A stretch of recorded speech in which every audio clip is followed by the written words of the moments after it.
उपमुख्यमंत्री एकनाथ शिंदे यांच्या शिंदे सेनेतर्फे आज शिवसेना मध्यवर्ती कार्यालय येथे महानगरपालिका सार्वत्रिक निवडणुकीचे अर्ज वाटप करण्यास सुरुवात करण्यात आली। त्या निमित्ताने ऋषिकेश जयस्वाल यांनी माध्यमांद्वारे बोलताना आपले मत मांडले।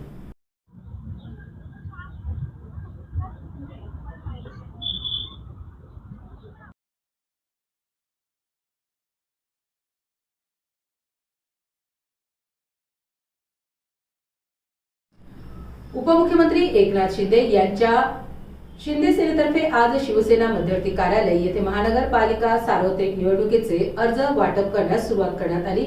त्या निमित्ताने ऋषिकेश जयस्वाल यांनी माध्यमांद्वारे बोलताना आपले मत मांडले।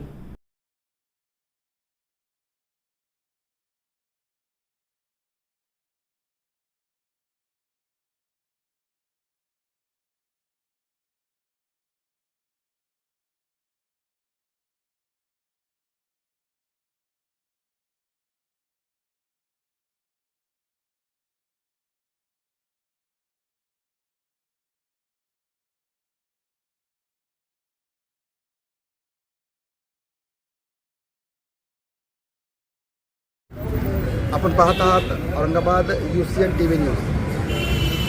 छत्रपती संभाजीनगर औरंगाबाद शहरामध्ये महानगरपालिकेच्या निवडणुकीची धामधूम सुरू झालेली आहे। प्रभाग रचना झालेली आहे, आरक्षणाचं सोडत झालेलं आहे। याद्यामधले घोळ संपून नवीन याद्या पण तयार झालेल्या आहेत। प्रत्येक पक्षाने आपल्या पक्षाचे जे कार्यकर्ते असतील, पदाधिकारी असतील, त्यांना फॉर्म वाटपासाठी सुरू केलेलं आहे। सध्या आपण उपस्थित आहोत छत्रपती संभाजीनगरच्या एकनाथ शिंदे यांची शिवसेनेच्या मध्यवर्ती कार्यालयामध्ये। आजपासून इथं त्यांचे जे पदाधिकारी आहेत, जे इच्छुक आहेत, त्यांना फॉर्म वाटप महानगरपालिकेचा फॉर्म वाटपाची प्रक्रिया सुरू झालेली आहे। आपल्यासोबत पदाधिकारी आहेत, आपण त्यांच्याशी चर्चा करूया। सरजी, UCN TV मध्ये आपलं स्वागत आहे। आजपासून आपण इथं फॉर्म वाटपाला सुरुवात करणार आहेत, काय म्हणायचं? माननीय एकनाथ शिंदेसाहेब यांच्या नेतृत्वाखाली परवा एक बैठक झाली होती। त्यामध्ये असे निर्णय झाला की आज म्हणजे दिनांक 12 तारखेपासून पक्षाने पक्ष कार्यालयामधून अर्ज वाटप करणार आहात। इच्छुक लोकांची सोमवारपासून मुलाखती घेणार आहात आणि लगेचच इलेक्शन मोडमध्ये आम्ही काम पूर्ण ताकदीने या ठिकाणी उतरणार आहोत। नगर परिषदमध्ये जे पंचायतीच्यामध्ये झालं होतं, युती नव्हती, सगळे एकमेकाविरुद्ध बोलत होते। आता ती जमाई झालेली आहे, युती झालेली आहे आणि लढणार आहात, का म्हणतात? युती तेव्हा पण होती, फ्रेंडली लढलो। फक्त काय ग्राउंड लेवलवर कार्यकर्त्यांची एकमेकांशी जे व्यक्तिगत प्रश्न, त्यामुळे ते झालेलं आहे। परंतु माननीय देवेंद्रजी आणि एकनाथ शिंदेसाहेब यांच्या नेतृत्वाखाली आम्ही महायुती म्हणून महानगरपालिकेमध्ये इलेक्शन लढणार। किती सीटं आता मागणी मागणार आहेत? अजून काय युतीची चर्चा चालू झाली नाही आमची, परंतु जेव्हाही बसू तर आमचं असं ठरलं आहे की जे 2015ला निवडणूक झाली त्याप्रमाणे आपण या ठिकाणी लढलं पाहिजे। वरिष्ठ लेवलवर हे चर्चा झाली, त्याच्या माध्यमातून जे डिफरन्सेस आहे ते आता कॅल्क्युलेट करून एकत्र बसून त्याच्यावर निर्णय घेऊन आणि महायुतीमध्ये समजू। म्हणजे जे 35 आहे ते सोडून बोलायचं वरती? आता युतीमध्ये ते काही गोष्टी मी आता सांगत नाही, परंतु महायुती आणि महायुतीचा महापौर हे 100% या ठिकाणी बसणार, मी आपल्याला शाश्वती देतो। आत्ता म्हणजे कसा आहे रिस्पॉन्स, कसा आहे आपल्याला? सुरुवात झाली आता 11:30-12 जमा कसा रिस्पॉन्स? आम्ही आता चालू केलं आहे, परंतु आम्ही 3 दिवसाचा वेळ दिला आहे। त्यामुळे लोकांचे, इच्छुकांचे कमीत कमी 150 लोक आत्तापर्यंत येऊन भेटून गेले, परंतु आम्ही काय कारणास्तव थांबलेलो आहे। आमची पूजा बाकी आहे, शुभ मुहूर्त आम्ही बघून सुरुवात करणार आहात आणि कमीत कमी माझ्या हिशोबाने प्रत्येक ठिकाणी प्रभागात 10-15 लोक इच्छुक आमच्याकडे आहे। त्यामुळे मला खात्री आहे की 500पेक्षा जास्त लोक या ठिकाणी येणार आहे। मला त्याबद्दल कुठली शंका नाही। कोणतीही घोषणा झाली नव्हती भाजपच्या, याच्याजवळ 1500 लोकांनी नंबर लावला होता का? मी ते काय सांगू शकत नाही, कारण की 1500 आले नाही आले काय झालं, मी 1000-2000 म्हणू शकतो, परंतु मला तसं काय बोलायचं नाही आहे, कुठल्याही राजकारणात जायचं नाही आहे। आमच्याकडे जे येणार आहे प्रामाणिकपणे ते मी आपल्याला 100% सांगेन। म्हणजे युती म्हणजे NDA म्हणून राहील का पूर्ण, म्हणजे भाजप आणि सेना म्हणून, का सगळे जे गटाच्यामध्ये ते पण जाणार आहे? RPI आहे तुमच्यासोबत, दुसरे पक्ष पण तुमच्यासोबत आहे? बरोबर आहे, सर्वजणांना एकत्र बसून युतीची चर्चा करू। त्याच्यामध्ये जे जे लोक युतीमधले झाला म्हणजे केव्हा कोऑर्डिनेट झालं आणि जे समर्थन ज्यांचं असेल ते सर्व मिळून NDAमधून आम्ही इलेक्शन महायुतीमध्ये नसतो। प्रभागाचं इलेक्शन आहे, आता वाढचं होतं, आता प्रभागाचं झालेलं आहे। प्रत्येक प्रभाग 4-4चे प्रभाग आहेत, पहिले 10,000 12,000चा वाढ होता जास्तीत जास्त. आत्ता जवळजवळ 50,000चा वाढ आहे. कमीत कमी 35-40,000 किंवा 50,000चा वाढ आहे. हा प्रभाग आहे. त्या म्हणजे कसं स्थिती असणार आहे, कसं आपण लढणार केलं. आता महायुतीमध्ये जेव्हा आम्ही लढू तर प्रत्येक ठिकाणी प्रत्येक पक्षाचा आमचा एक प्रभाव प्रत्येक व्यक्तीचा आहे.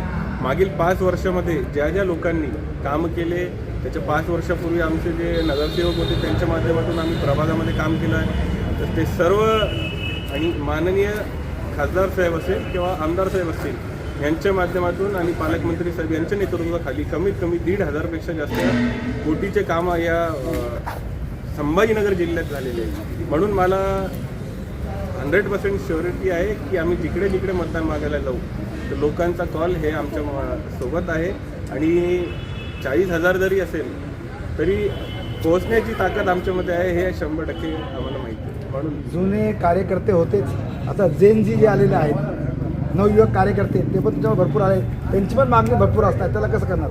मी पण एक युवा आहे, त्यांची भावना मी समजू शकतो. त्यांचे जे काय मागणी आहे त्यांचे जे काय विषय आहेत ते 100% मी मनावर घेऊन काय काय आपल्याला या ठिकाणी करता येईल, नवीन नवीन गोष्टी या शहराला देता येईल त्यासाठी आम्ही प्रयत्नशील आहोत आणि ते करून घेऊ या ठिकाणी मी शब्द देतो. कोणकोणत्या आपल्या ज्या शहराची समस्या आहे, आपले समांतर आहे किंवा घनकचरा आहे, कचऱ्याची समस्या आहे, या वेगवेगळ्या समस्या आहेत त्या संदर्भात काय म्हणणं आहे. आपण पाहिलं असेल तर पाणीची खूप मोठी समस्या आहे. 1995ला सुरुवात झाली, 375 कोटीपासून सुरुवात झालेली आहे. आत्तापर्यंत 3,000 कोटी झाले आहे, पण समांतर आले नाही. काय म्हणतात. आपण जर टेक्निकल विचार केला, लोक टेक्निकल विचार करत नाही. काही गोष्टी चुकी झाली आहे तत्कालीन लोकांमुळे. आता पैठणपासून संभाजीनगर पाणी जे पाईपलाईन आहे ते पहिले बदललं पाहिजे होतं समांतर योजना आली, परंतु ते कोणी केलंच नाही, त्याच्यावर कोणी लक्ष दिलं नाही. आज या शहराची संख्या 40 लाख झाली, तेव्हा 4 लाख होती म्हणून ते पाईपलाईनमध्ये तेवढंच पाणी येतं म्हणून हे गॅप वाढत 12 दिवस झाला. ठीक आहे असो, परंतु आता पैठणपासून संभाजीनगरचं काम पूर्ण झालेलं आहे. शेवटचे 51 मीटर काम राहिलं आहे. मला 100% खात्री आहे का 24 तास पाणी देण्याचं काम महानगरपालिकेच्या या समांतर योजना असेल किंवा आता जे जलजीवन प्रधानमंत्रीच्या योजनेचे जे माध्यम असेल जलजीवन मिशन हे सर्व काम लवकरात लवकर पूर्ण होऊन 24 तास पाणी या शहराला भेटणार आहे. दुसरा विषय कचराचा पण जे केलं आत्ताच 1.5 महिन्यापूर्वी टेंडर झालं, त्याचं वर्क ऑर्डर झालं आहे. येणाऱ्या फरवरीमध्ये नवीन कंपनी नवीन गाड्या सर्व व्यवस्थित, शहरात कुठेही कचरा होणार नाही किंवा राहणार नाही याची खात्री आम्ही करू. मी ऋषिकेश जयस्वाल, युवासेना मराठवाडा निरीक्षक. हे होते जयस्वाल यांना आपण जे महानगरपालिकेच्या संदर्भात वेगवेगळे प्रश्न विचारले आहेत, युती संदर्भात विचारले आहेत आणि जी प्रमुख समस्या आहे शहराची ती आहे समांतरची जलवाहिनी आणि कचरा आणि वाहतूक ट्रॅफिक जाम. या 3 समस्या आहेत. या 3 समस्या घेऊन ते निवडणुकीच्यामध्ये लढणार आहेत.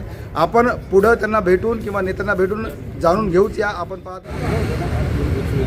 आत्ताच आपण बघितलं असेल की आपल्या छत्रपती संभाजीनगरमधील एकनाथ शिंदेच्या शिवसेनेचं फॉर्म वाटपाचं इथं सुरू झालेलं आहे. यामधील काही इच्छुक उमेदवार आपल्यासोबत आहेत. आपण त्यांच्याशी चर्चा करूया. सर आपलं नाव. मी आतून सूर्यवान सरोसे, प्रभाग क्रमांक 22, छत्रपती संभाजीनगर कार्यक्रम. शिवसेनेचा सध्या मुख्य प्रमुख आहे. एक 35 ते 37 वर्षापासून मी पक्षाचं निष्ठावंत कार्यकर्ता आहे आणि आज सन्माननीय राज्याचे माजी मुख्यमंत्री आणि आताचे उपमुख्यमंत्री एकनाथ शिंदे साहेब यांच्याकडे मी एक शहर प्रमुख जबाबदारी काम करतो. माझ्या 22 प्रभागामध्ये फायदा ही हा प्रभाग गेला आहे. त्यामुळं मी माझ्या मुलीला उभा करत आहे. पक्षाने जर उमेदवारी जर दिली तर त्यानंतर मी पक्षातून मी निवडून येऊ शकतो एवढी मला कार्यक्रम. आताही तुम्ही आपला प्रभाग क्रमांक 22मध्ये इलेक्शन लढणार आहात. किती जनसंख्या किती तुमची, लोकसंख्या किती? 41. मतदार 41,000. कोणकोणत्या समस्या तुमच्या म्हणतात. पाण्याची समस्या आहे, रोडची समस्या आहे, आता ड्रेनेजची समस्या आहे. मेन म्हणजे ड्रेनेजची समस्या आहे. सध्या मी राहते तिथंच त्याच गल्लीमध्ये रोज ज्या दिवशी पाणी येतं, असं पाणी तर 8 दिवसाला येतं आमच्याकडे, पण ज्या दिवशी पाणी येतं त्या दिवशी गल्लीचे एवढे हाल होतात. त्या दिवशी ड्रेनेजची लाईन अशी फुटलेली असते, गल्लीमध्ये अक्षरशः वास येतो. त्या गल्लीत